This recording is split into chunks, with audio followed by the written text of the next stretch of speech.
கர்த்தராகிய இயேசுவின் இனிமையுள்ள நாமத்தில் நான் உங்களை வாழ்த்துகிறேன், வரவேற்கிறேன். இந்த நாளுகளில் கூகுள் மீட்டாய் நம்ம ஒன்று சேர்ந்து தேவனை துதிக்க, தேவனை ஆராதிக்க, வசனங்களை படிக்க கர்த்தர் நமக்கு கிருபை செய்திருக்கிறார். அவர் உண்மையான தேவனும் நம்மை ஆசீர்வதிக்கிறவருமாய் நம்மோடு கூட இருக்கிறார். இந்த நாளுகளில் கர்த்தருடைய வார்த்தைகளை கேட்கவும் அநேகம் வசனங்களை தியானிக்கவும் நமக்கு தேவன் கிருபை செய்திருக்கிறார். போன நாளுகளில் அநேக வசனங்கள் கர்த்தர் நமக்கு கொடுத்திருக்கிறார். இந்த நாளுகளில் தேவன் நம்மை ஆசீர்வதித்து பலப்படுத்தி வழி நடத்துவார். நாம் ஜெபிக்கலாம். ஆண்டவரே, இந்த ராத்திரி காலத்தில் ஆண்டவரே உம்மை துதிக்க, உம்மை ஆராதிக்க, உம்மையே மகிமைப்படுத்த நீர் கிருபை செய்திருக்கிறதுக்காக ஸ்தோத்திரம். நீர் உண்மையான தேவனும் எங்களை ஆசீர்வதிக்கிறவனும் ஆண்டவரே வசனத்தால் எங்களை பலப்படுத்துவருமாயிருக்கிறதுக்காக ஸ்தோத்திரம். விசேஷமான தெய்வீக கிருபைகளால், தெய்வீக ஆசீர்வாதத்தால் நம்மை நிரப்புவதற்காக ஸ்தோத்திரம். தேவனே, நீர் பரிசுத்தராய் நீர் எங்களோடு கூட இருக்கிறதுக்காக ஸ்தோத்திரம். உம்முடைய ஆவியின் பிரசனத்தால் நீர் எங்களை நிரப்பும், அபிஷேகத்தால் நீர் எங்களை நிரப்பும். இந்த நாளுகளில் கர்த்தாவே கடந்து வந்திருக்கிற ஓரோ மக்கள் மேலும் உமது பிரசன்னம் இறங்கி வருவதற்காக ஸ்தோத்திரம். நீர் அவங்களை தொட்டு ஆசீர்வதியும், புத்தியும் ஞானத்தையும் கொண்டு நிரப்பும். வசனத்தை புரிய, வசனத்திலிருந்து கர்த்தாவே உம்முடைய வார்த்தைகளை தியானிக்கும் போது வசனத்தில் ஆழமான சத்தியங்களை புரிந்து விசுவாசத்தில் பலப்பட்டிருக்க நீர் கிருபை செய்ததுக்காக ஸ்தோத்திரம். தேவே, சின்ன பிள்ளைகளிலிருந்து பெரியவர் வரைக்கும் எல்லா மக்களையும் நீர் ஆசீர்வதிக்கிறதுக்காக ஸ்தோத்திரம். உமது வல்லமையின் பிரசனத்தால் நிரப்புவதற்காக ஸ்தோத்திரம். வாஞ்சையோடு உம்முடைய வார்த்தைகளை கேட்கிறதுக்காக அநேகர் கடந்து வந்திருக்கும் போது ஆண்டவரே உம்முடைய சொர்க்கிய தூதன்மார் தேவ பிரசனம் மக்களுடைய பக்கத்தில் இறங்கி செல்லுவதற்காக ஸ்தோத்திரம். ஓரோ உள்ளங்களையும் நிரப்பட்டும். தெய்வீக இதத்தின் ஒத்தவண்ணம் தெய்வீக தேவே அபிஷேகத்தால் நிரம்பப்பட்டு முன்னாடி கடந்து செல்த மக்களாயிருக்க கிருபை செய்யும். இந்த ராத்திரி காலம் ஆண்டவரே தேவே, நீயும் வரவேண்ட மக்கள் நீர் கூட்டி வருத்ததற்காக ஸ்தோத்திரம். எல்லா மக்களும் வந்து ஆண்டவரே உம்முடைய வார்த்தைகளை கேட்க, வசனத்திலிருந்து கேட்டு முன்னாடி கடந்து செல்ல நீர் கிருபை செய்ததுக்காக ஸ்தோத்திரம். உண்மையான தேவன் நீரப்பா.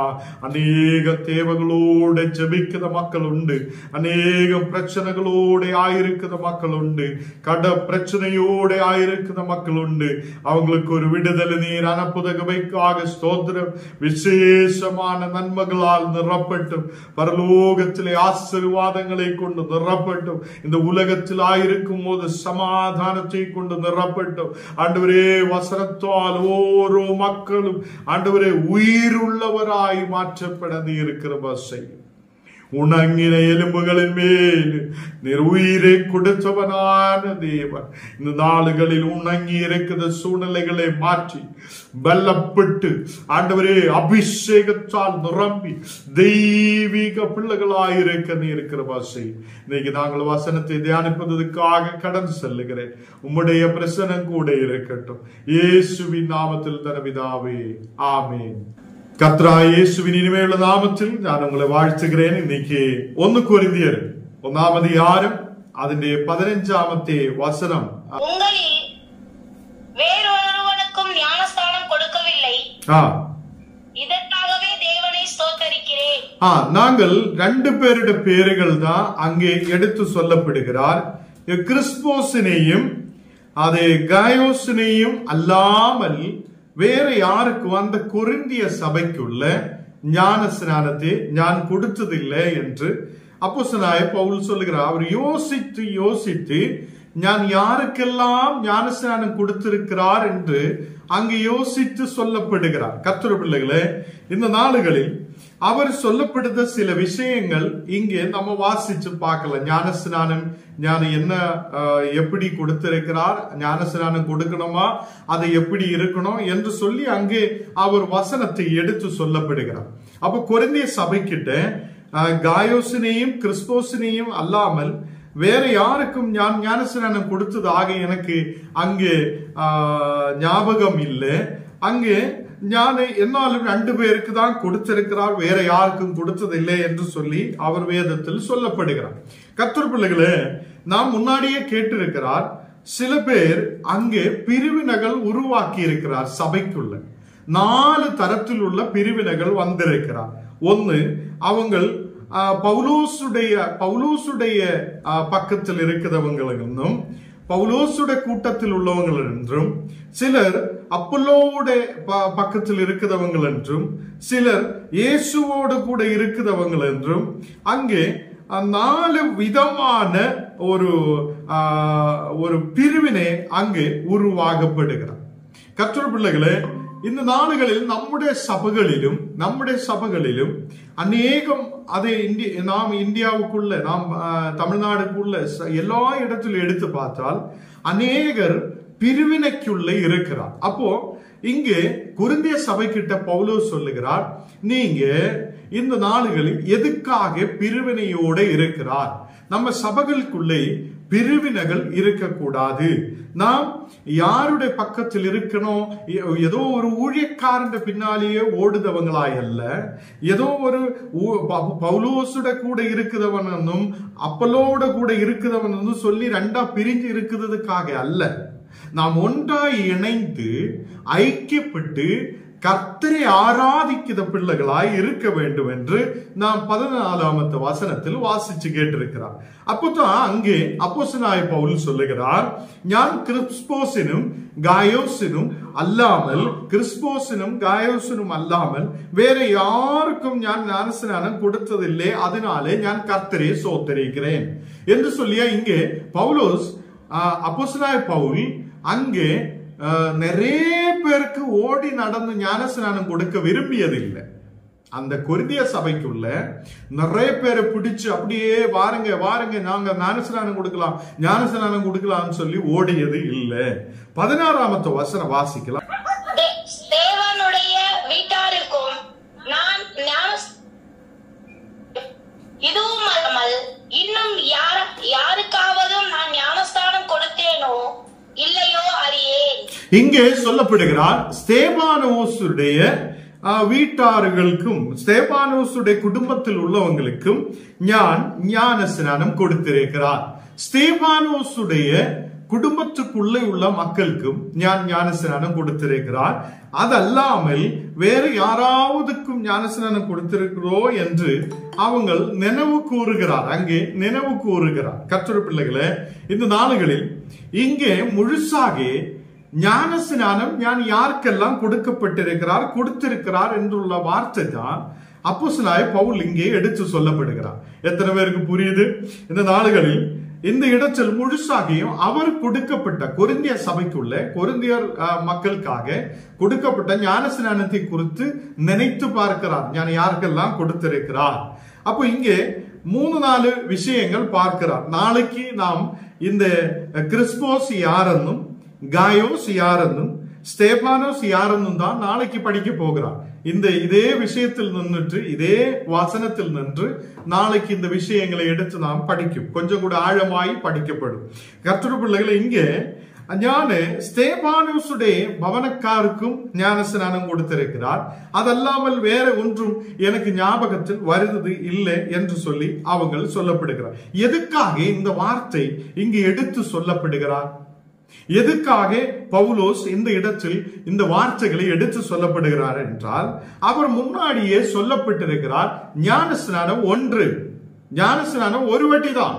ஞானஸ்நானம் ஒன்று, ஆவி ஒன்று, சரீரம் ஒன்று, அங்கே சில விஷயங்கள் விசுவாசம் ஒன்று, இது எடுத்து சொல்லப்படுகிறார். இந்த நாளுகளில் நம்ம தியானிப்பதற்காக இருக்கும்போது முன்னவே நம்ம யோசிச்ச விஷயங்கள் கொஞ்சம் கூட நாம் நினைவில் கொண்டு வர வேண்டும். ஒன்று, நம்முடைய விசுவாசம் ஒன்னா இருக்குது. நமக்கு கர்த்தரும் ஒருவரே. அப்போ நமக்கு கர்த்தர் யாரு? ஒருவரே, இயேசு கிறிஸ்து நமக்காக இருக்கிறார். நாம் யாரை பின்னாடி போக வேண்டும்? நாம் இந்த உலகத்திலே ஏதோ ஒரு பாஸ்டருக்கு பின்னாடியோ ஒரு பெரிய பிரசங்கருக்கு பின்னாடியோ போக வேண்டாம். நாம் இயேசு கிறிஸ்துவை தான் எப்போதும் நம்ம முன்னாடி வைக்கணும். நாம் இயேசு கிறிஸ்துவுடைய பிள்ளைகளாய் எப்போதும் இருக்கணும். பாஸ்டர் நாங்க எல்லாரும் நம்ம யாரை கேட்டா உங்களை ஆவிக்குரிய நிலையில் பலப்படுத்துத மக்களாய் இருக்கிறோம். நாம் கர்த்தருடைய வார்த்தைகளை சொல்லுத மக்கள். அந்த வார்த்தைகளே விதைக்கப்படும் போது அதை வளர வைக்கிறவர் நாங்க அல்ல, வளர வைக்கிறவர் கிறிஸ்துவாய் இருக்கிறது. அதனால நமக்குள்ளே விசுவாசம் பெருகட்டும். யாருடைய மேல் உள்ள விசுவாசம் பெருகணும்? கர்த்தராகிய இயேசுவின் மேல் உள்ள விசுவாசம் பெருகப்படட்டும். கர்த்தருடைய பிள்ளைகளே, இந்த நாடுகளில் அப்போஸ்தலனாகிய பவுல் சொல்லுகிறார், நான் ஞானஸ்நானம் அநேகருக்கு கொடுக்கிறதுக்காக போயதில்லை, கொரிந்திய சபைக்குள்ள கொஞ்சம் பேருக்கு தான் நான் கொடுத்திருக்கிறார். அப்போ 17ஆம் வசனம் வாசிக்கலாம்.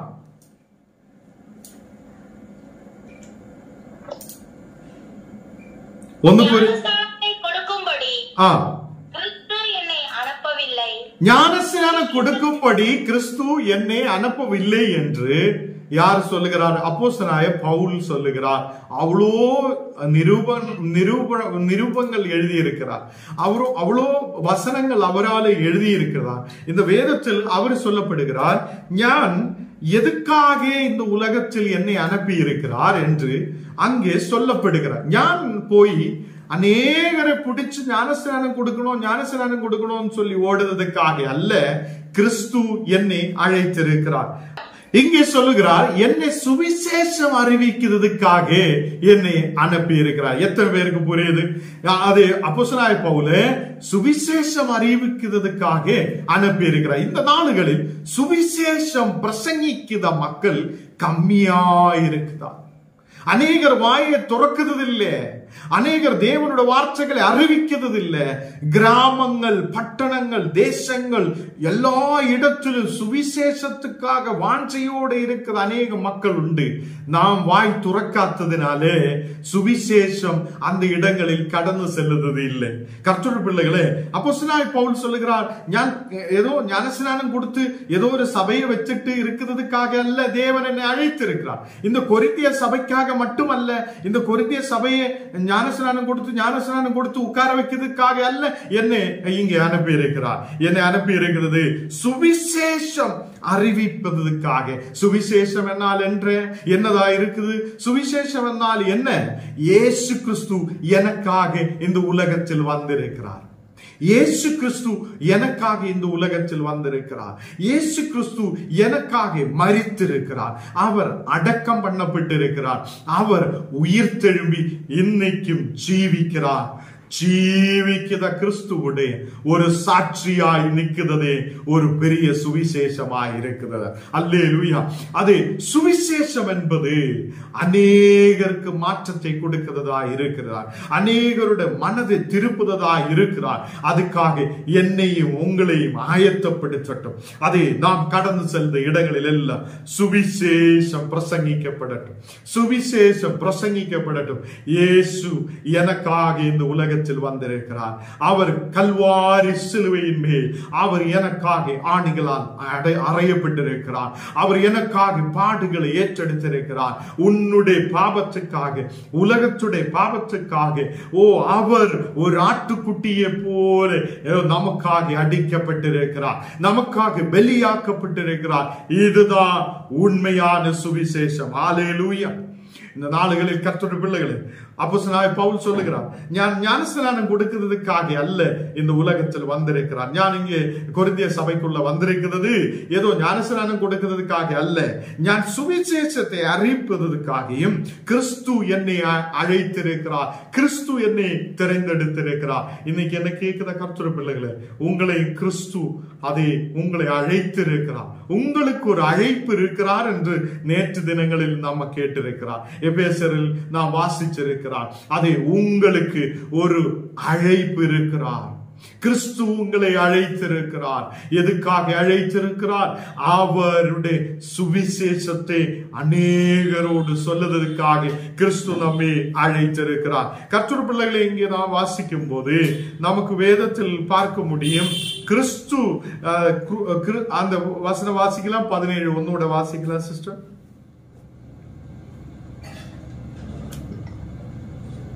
ஞானஸ்நானத்தை கொடுக்கும்படி கிறிஸ்து என்னை அனுப்பவில்லை, சுவிசேஷத்தை பிரசங்கிக்கவே அனுப்பினார்.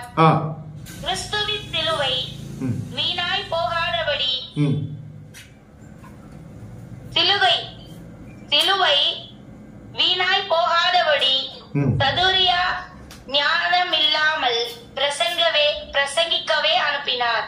இங்கே கர்த்தருடைய வார்த்தை சொல்லுது. இங்கே அப்போஸ்தலனாகிய பவுல் எடுத்து சொல்லப்படுத வார்த்தை என்னன்னா, இந்த கிறிஸ்துவின் சிலுவை அது வியர்த்தமாய் போகாதபடிக்கு நாம் எப்படி பிரசங்கம் பண்ணணும், ஏதோ நல்ல வாக்குகள் கூட்டி இணைத்து அப்படி இப்படி என்று சொல்லுவதற்காக அல்ல கர்த்தர் நம்மை கூட்டி கொண்டு வந்திருக்கிறார். நாம் சுவிசேஷத்தை எப்படி வசனத்தில் சொல்லப்பட்டிருக்குதோ அந்த மாதிரி சிலுவையை உயர்த்த, கிறிஸ்து சிலுவையில் அதே ஆணிகளால் அறையப்பட்டிருக்கிறார் என்றும் கிறிஸ்து நமக்காக மரித்திருக்கிறார் என்றும் அந்த சுவிசேஷத்தை எடுத்து சொல்ல கர்த்தர் நம்மை அழைத்திருக்கிறார். ஹல்லேலூயா. கர்த்தர் பிள்ளைகளே, இந்த வசனங்கள் நம்ம ஒன்னிலிருந்து கடைசி வரைக்கும் ஒன்னொன்னா படிக்கிறார். நாளைக்கும் இதே வசனத்தில் இருந்து தான் நாம் படிக்கும். கொஞ்சம் கூட ஆழமாய் இந்த வசனத்தை கொஞ்சம் கூட பைபிளில் இருந்து மொத்தமாய் நாம் படிக்கிறதுக்காக முன்னாடி வரும். எத்தனை பேருக்கு இது பிரயோஜனகரமாய் இருக்கிறார் என்று நீங்க சொல்லுகிறார்? எத்தனை பேருக்கு இது பிரயோஜனமாக இருக்கிறார்? நான் நம்புறேன் எல்லாருக்கும் இது புரிகிறார் என்று நான் நம்பிக்கை வைக்கிறேன். இந்த நாளுகளில் அது சிலுவையிலே இயேசு சிலுவையில் நமக்காக கிறிஸ்துவினுடைய சிலுவை அது வியர்த்தமாக்கப்படுவது இல்லை. அது நாம் வாக்குகளாலே ஏதோ சும்மாவே உள்ள வாக்குகளாலே அது சொல்லப்பட முடியாது. அதை கிறிஸ்து எனக்காகியும் உங்களுக்காகியும் அவ்வளோ பாடு அந்த சிலுவையில் ஏற்றெடுத்திருக்கிறார். அன்னை வரைக்கும் அந்த சிலுவை ஒரு ரொம்ப கொலை செய்த மக்கள், அதை நிறைய திருடுத மக்களை அங்கு கெட்டி அந்த சிலுவையில் இறந்து போவதற்காக கெட்டி அப்படியே விடுத ஒரு சிலுவை. இந்த நாடுகளில் அது மகிமையானதாய் மாற்றப்பட்டிருக்கிறார். இயேசு கிறிஸ்துவிலூടെ அந்த சிலுவையின் பாடு அவராலே அங்கு முடியப்படுகிறார். அவர் அதை சிலுவையில் ஆணிகளால் அறையப்படும் போது அந்த சிலுவை நமக்கு ஒரு சின்னமாய் ஒரு அடையாளமாய் அது மாற்றப்பட்டிருக்கிறார். கர்த்தர் பிள்ளைகளே, நாம் சிலுவையின் அதை கிறிஸ்துவின் சிலுவை அது சும்மாவே எடுத்து சொல்லுவதற்காக அல்ல, ஆழமாய் அதை புரிந்து நாம் முன்னாடி கடந்து செல்ல மக்களாய் மாற்றப்படட்டும். அதிന്റെ 18வது வசனம் வாசிக்கலாம்.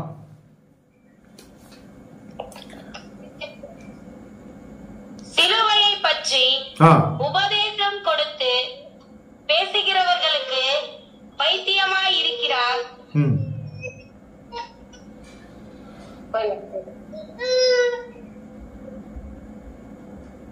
பைத்தியமாய் இருக்கிறது.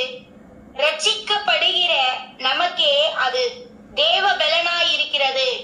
சிலுவையின் வசனம் என்று சொல்லப்படுகிறார். சிலுவையின் வசனம் அது ரட்சிக்கப்படுத நமக்கு எப்படி இருக்கிறார்? அது ரட்சிக்கப்படுத நமக்கோ அது தேவனுடைய பக்தி உள்ளதாய் இருக்கிறது. ஹல்லேலூயா. அப்போ சிலுவையின் அந்த வசனம், சிலுவையின் வசனம் நமக்கு ரட்சிப்பை கொடுக்கிறதா இருக்கிறது.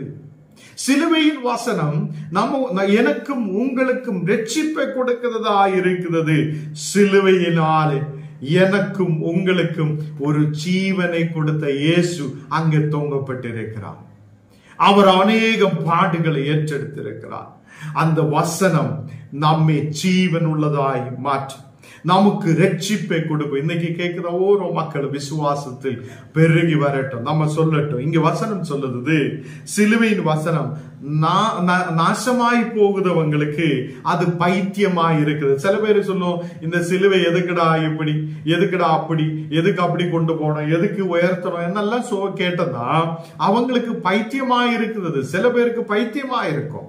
எப்படின்னா, நாசமாய் போகுதவன் சிலுவையை கவனிக்கிறது இல்லை. நாசமாய் போகுதவன், இந்த உலக பிரகாரம் போகுதவன் சிலுவையை கவனிக்கிறது இல்லை. இந்த நாளுகளில் கர்த்தருடைய பிள்ளைகளே, அங்கே நமக்கு பார்க்க முடியும், சிலுவை நமக்கு தேவ பக்தியை கூட்டுறதாய், சிலுவையின் வசனம் நமக்கு ரட்சிப்பை கொடுக்கிறதாயும் தேவ பக்தியை உண்டு பண்ணதாய் இருக்கிறது. கர்த்தருடைய பிள்ளைகளை, இந்த நாளுகளில் தேவனுடைய வார்த்தைகளை நாம் தியானிக்க, இந்த 15, 16, 17, 18 வசனங்கள் தியானிக்க கர்த்தர் நமக்கு கிருபை செய்திருக்கிறார். இதே 15, 16, 17, 18 வசனம் நாளைக்கும் ஆழமாய் நாம் படிக்கிறதுக்காக முன்னாடி வரும். யாரு அந்த கிறிஸ்போஸ், யாரு காயோஸ், யாரு அந்த மாதிரி உள்ள வார்த்தைகள் கொஞ்சம் கூட ஆழமாய் நாம் கடந்து சென்று படிக்கும்.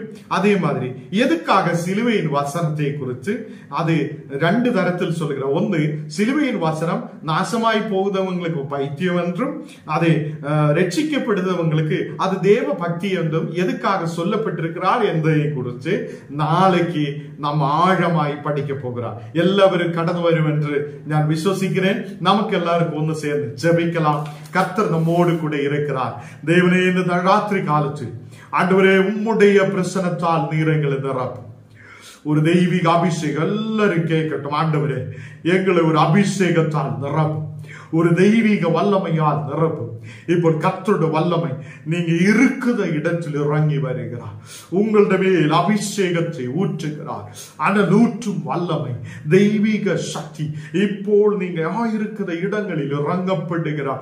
ஓரோ உள்ளங்களையும் தேவன் நிரப்புகிறார். வசனத்தால் உங்களை பலப்படுத்துகிறார். தேவனே, இந்த நாடுகளில் சுவிசேஷத்தை அறிவிக்கிற மக்களாய், அநேகம் நாசமாய் போகுத மக்களுக்கு அது ஒரு வழிகாட்டியாய் நாங்கள் கடந்து செல்லப்பட தேவனே, நீர் எங்களை பலப்படுத்துவதற்காக ஸ்தோத்திரம். இந்த வசனங்கள் கேட்ட ஓரோ மக்கள் மேலும் புத்தியும் ஞானத்தையும் கிருபைகளையும் கொண்டு நிரப்பும். இனி வசனம் படிக்கிறதுக்கான கிருபை கொடு.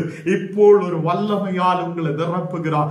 வியாதிகள், எல்லா வியாதிகள் இப்போ குணமடையப்படுகிறார். யாரெல்லாம் வியாதியோடு இருக்குதோ அந்த மக்களுடைய சரீரத்தின் மேல் ஒரு விசேஷமான வல்லமை, குணமாக்கும் வல்லமை இப்போ இறங்கப்படுகிறார். ஒரு விடுதலை இப்போ உண்டாகிறார். தேவனே, நீ தொடுதகவைக்காக ஸ்தோத்திரம். தொட்டு குணமாக்குதகவைக்காக ஸ்தோத்திரம். ஒரு விடுதல் இறங்கப்படட்டும். இப்போ தன்னை தெய்வீக சக்தி ஓரோ மக்கள் மேல் இறங்கப்படட்டும். ஆண்டவரே, அநேக கிராமங்கள் பட்டணங்களிலிருந்து இந்த வசனங்கள் கேட்குதா, எல்லா மக்கள் மேலும் ஒரு விசேஷமான வல்லமை ஊற்றப்படுதகவைக்காக ஸ்தோத்திரம். ஆண்டவரே, இந்த நாடுகளில் தெய்வீக கிருபையால் நிரப்பட்டும், தெய்வீக கிருபையால் நிரப்பட்டும். ஆண்டவரே, இந்த நாடுகளில் கட பிரச்சனையோடு மனோவேதனையோடு ஆயிருக்குதா, கவலையோடு ஆயிருக்குத மக்களுக்காக நாங்கள் மன்றாடி ஜெபிக்கிறேன். தேவனே, இந்த நாடுகளில் கட பிரச்சனைகளை மாற்றி ஒரு வழியை துறந்து கொண்டு வப்பா. ஒரு காற்றை அனுப்பும் போதே காடுகளை கொண்டு நிரப்ப முடிந்தால், மக்களுக்கு தேவையானதை கொடுக்க முடிந்தால், அதே தேவன் இந்த நேரத்தில் மக்களுக்காக வழிகளை துறக்குதகவைக்காக ஸ்தோத்திரம். எல்லா கட பிரச்சனைகள் மறையப்படட்டும். படிக்கிற பிள்ளைகளுக்காக விசேஷமாய் ஜெபிக்கிறேன். புத்தியும் ஞானத்தையும் கொண்டு நிரப்பும். இந்த நாடுகளில் எக்ஸாம்களுக்காக படிக்கப்படும் போது நல்ல புத்தியும் ஞானமும் உண்டாகப்படட்டும். பிள்ளைகளை நீர் ஆசீர்வதியும். எல்லா பிள்ளைகளும் நல்ல நிலையில் படித்து எக்ஸாம்கள் எழுதப்பட நீர் கிருபை செய்யும் அப்பா. எல்லா சபைகளுக்காக ஜெபிக்கிறேன். பிரிவினைகள் மாற்றப்பட்டு ஒரு ஐக்கியம் உண்டாகி சபைகள் வளரப்பட நீர் கிருபை செய்யும். இன்னைக்கு கர்த்தாவே, கடந்து வந்திருக்கிற எல்லா மக்களுடைய குடும்பங்களிலும் ஒரு தேவ பயம், தெய்வீக சக்தி இறங்கி வருதகவைக்காக ஸ்தோத்திரம். ஒரு தெய்வீக சமாதானம் ஒரு குடும்பங்களில் தங்கி இருக்கட்டும். வியாபாரத்துக்காக கடந்து போகிற மக்கள் உண்டு. அவங்களுடைய வியாபாரங்களில் ஒரு ஆசீர்வாதம் உண்டாகட்டும். அவங்களை எதிர்பார்த்ததிலும் அதிகமான ஒரு வெற்றி உண்டாக, அநேகம் சேல்ஸ் உண்டாகப்பட கிருபை செய்யும். வேலைகளுக்காக கடந்து செல்ற மக்கள் உண்டு. தேவமே, அந்த மக்களை நீர் ஆசீர்வதித்து பலப்படுத்தும். இந்த நாடுகளில் குழந்தை பாக்கியத்துக்காக ஜெபிக்கிற மக்கள் உண்டு. தேவனே, குழந்தை பாக்கியத்தை கொடுத்து நீர் ஆசீர்வதி. கர்த்தரே, நீர் நிரப்ப முடியுத தேவன், நீர் உருவாக்க முடியுத தேவன். இந்த நாடுகளில் இந்த மக்களுடைய குடும்பத்தில் ஒரு விடுதலை கொண்டு நிரப்பி நீர் ஆசீர்வதியும். எங்களை முற்றிலும் அர்ப்பணிக்கிறேன், ஒப்பு கொடுக்கிறேன். நாளைக்கு நாங்கள் இதே நேரத்தில் கடந்து வந்து உம்முடைய வார்த்தைகளை பகிர்ந்து கொள்ள நீர் கிருபை செய்யும். இயேசுவின் நாமத்தில் தன பிதாவே, ஆமென்.